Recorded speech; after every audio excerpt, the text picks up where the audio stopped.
আমরা ইতিমধ্যেই জেনে গেছি যে 2 এর সূচক 4 কে এভাবে দেখা যায়, একটি 1 দিয়ে শুরু করে এরপর এটিকে 2 দিয়ে 4 বার গুণ করা।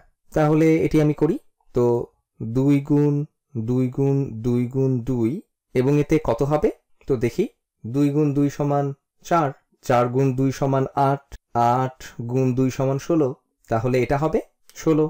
এখন তোমাকে একটি মজার প্রশ্ন করি, 2 এর সূচক ঋণাত্মক 4 সমান কত হবে বলে তোমার মনে হয়? এবং আমি চাই তুমি ভিডিওটি থামিয়ে একটু চিন্তা করো। আচ্ছা, তুমি হয়তো বলতে পারো এটি হবে -16 অথবা এরকম কিছু একটা, কিন্তু মনে আছে তো সূচক আসলে কিভাবে কাজ করে? এটিকে দেখার একটি উপায় হলো, এটি আমাদের বলছে আমরা 2 গুণ ঋণাত্মক 1 কে কতবার গুণ করব, কিন্তু এখানে আমরা ঋণাত্মক 4 বার গুণ করতে যাচ্ছি। আচ্ছা, ঋণাত্মক দিয়ে সাধারণত কি বোঝায়? ঋণাত্মক সাধারণভাবে বিপরীত কিছু বোঝায়। তো এখানে এটি হলো তুমি কতবার এটিকে গুণ করতে যাচ্ছ, এবং যখন আমরা এটিকে ঋণাত্মক করব এটি বোঝাচ্ছে কতবার আমরা 1 দিয়ে শুরু করব এবং কতবার 2 দিয়ে ভাগ করব। তো এটি নিয়ে একটু চিন্তা করা যাক। তাহলে এটিকে এভাবে দেখা যেতে পারে, 1 গুণ এবং আমরা এটিকে 2 দিয়ে ভাগ করব 4 বার। আচ্ছা, 2 দিয়ে ভাগ করা আর 1/2 দিয়ে গুণ করা একই ব্যাপার। তাহলে আমরা এটিকে বলতে পারি 1 গুণ 1/2। আমি একই রঙে লিখি। তো 1 গুণ 1/2 গুণ 1/2 গুণ 1/2 গুণ 1/2।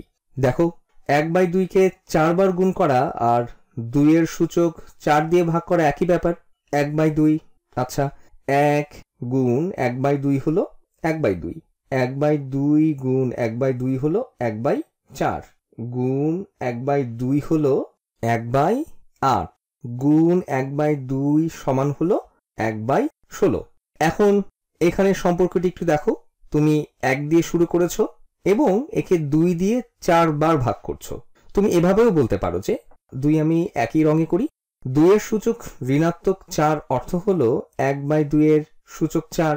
আমি এটিকে সুন্দরভাবে রং দিয়ে বুঝিয়ে দিচ্ছি যাতে তুমি সহজে বুঝতে পারো।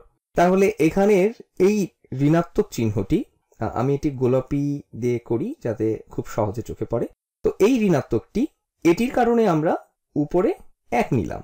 তো 2 এর সূচক ঋণাত্মক 4 আমরা এইমাত্র যা পেলাম তার উপরে ভিত্তি করে বলতে পারি যে এটা আর এই 1/2 এর সূচক 4 একই কথা। তাহলে আমরা এটিকে লিখতে পারি 1 এর নিচে 2 গুণ 2 গুণ 2 গুণ 2, কারণ 2 এর সূচক 4 মানে হলো 4টি 2 নিয়ে সেগুলোকে গুণ করা।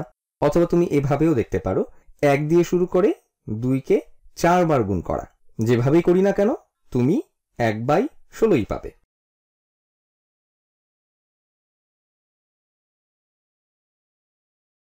এবার এরকম আরো একটি উদাহরণ করে দেখি যাতে আমরা নিজেরা ব্যাপারটি আরো স্পষ্টভাবে বুঝতে পারি। তাহলে এসো 3 এর সূচক ঋণাত্মক 3 করে দেখি। তো মনে আছে তো, যখন তুমি এই ঋণাত্মক দেখবে প্রথমেই যেটি চিন্তা করবে তা হলো আমি এর ব্যস্তানুপাত অথবা অনুরূপ কিন্তু বিপরীত করব।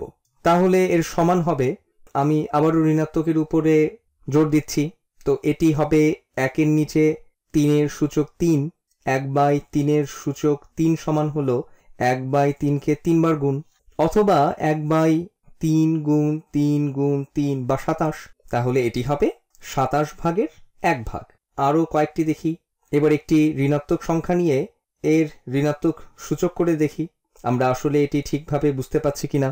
তো ঋণাত্মক 4 নেই এবং তাকে আমি আসলে খুব বড় কোনো সংখ্যা চাই নাই, তাহলে ঋণাত্মক 2 নেই এবং এর সূচক নেই ঋণাত্মক 3। আমি ঋণাত্মক চিহ্নটিকে গোলাপি রঙে করি। তো সূচক হলো ঋণাত্মক। তো এখন এখানে দেখে কি মনে হচ্ছে? ঋণাত্মক চিহ্নগুলো কাটাকাটি যাবে। তোমার হয়তো মনে হতে পারে যে এই ঋণাত্মক চিহ্নগুলো কাটাকাটি যাবে, কিন্তু আসলে তা হবে না। মনে করে দেখো, ঋণাত্মক সূচক আসলে ঋণাত্মক সূচকের ব্যস্তানুপাত বোঝায়। তাহলে এটা হবে 1/2 এর সূচক ঋণাত্মক 3 এবং এটা সমান 1/2 গুণ ঋণাত্মক 2 গুণ ঋণাত্মক 2।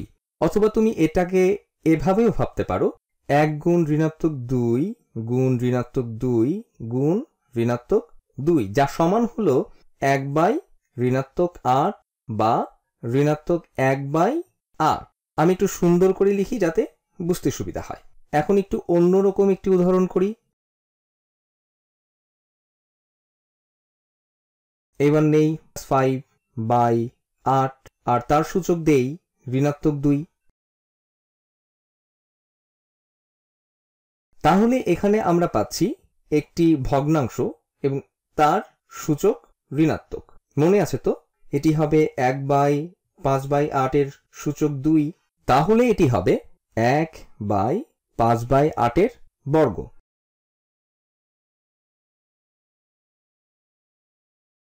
তো এটি সমান হবে, এটিকে রং দিয়ে বোঝানোর চেষ্টা করছি, তাহলে এটি সমান হবে 1 বাই 5 বাই 8 গুণ 5 বাই 8 বা 25 বাই 64। 1 বাই 25 বাই 64 সমান হলো আসলে 64 বাই 25। আরো একভাবে চিন্তা করলে তুমি এর ব্যস্তানুপাত নিচ্ছ এবং সেটাকে ধনাত্মক 2 এর সূচকে বাড়াচ্ছ, তাহলে তুমি এটাকে এভাবেও লিখতে পারো যে 8 বাই 5 এর সূচক 2। তাহলে এই দুটি সমতুল্য এবং এটি তুমি অন্য ভগ্নাংশ নয় এমন ভগ্নাংশগুলোর ক্ষেত্রেও প্রয়োগ করতে পারো।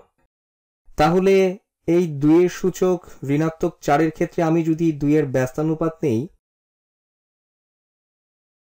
তাহলে এটা হবে 1 বাই 2 এবং এর সূচক হবে ঋণাত্মক 4।